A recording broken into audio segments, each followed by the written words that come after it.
પ્રધાનમંત્રી નરેન્દ્ર મોદીએ કહ્યું છે કે સૂફી પરંપરાએ ભારતમાં અલગ ઓળખ બનાવી છે।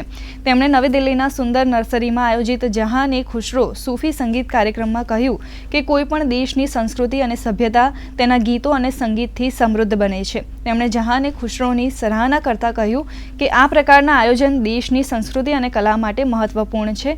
આ કાર્યક્રમે લોકોના દિલમાં જગ્યા બનાવી છે। પીએમએ શરૂ થનાર રમઝાનના અવસરે દેશવાસીઓને શુભકામના પાઠવી હતી। આ મહોત્સવમાં અમીર ખુશરોની વિરાસતનો જશ્ન મનાવવા માટે દુનિયાભરના કલાકારોએ એક મંચ પર આવ્યા છે।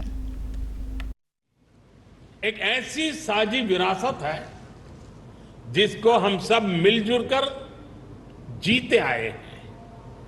हम सब ऐसे ही बड़े हुए हैं। अभी यहां नजरे कृष्णा की जो प्रस्तुति हुई उसमें भी हमारी साझी विरासत की झलक दिखाई देती है। साथियों, जहान ए खुसरो के इस आयोजन में एक अलग खुशबू है। ये खुशबू हिंदुस्तान की मिट्टी की है। वो हिंदुस्तान जिसकी तुलना हजरत अमीर खुसरो ने जन्नत से की थी।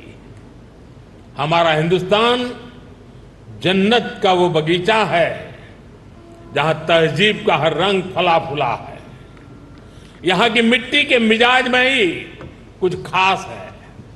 शायद इसलिए जब सूफी परंपरा हिंदुस्तान आई तो उसे भी लगा जैसे वो अपनी ही जमी से जुड़ गई हो।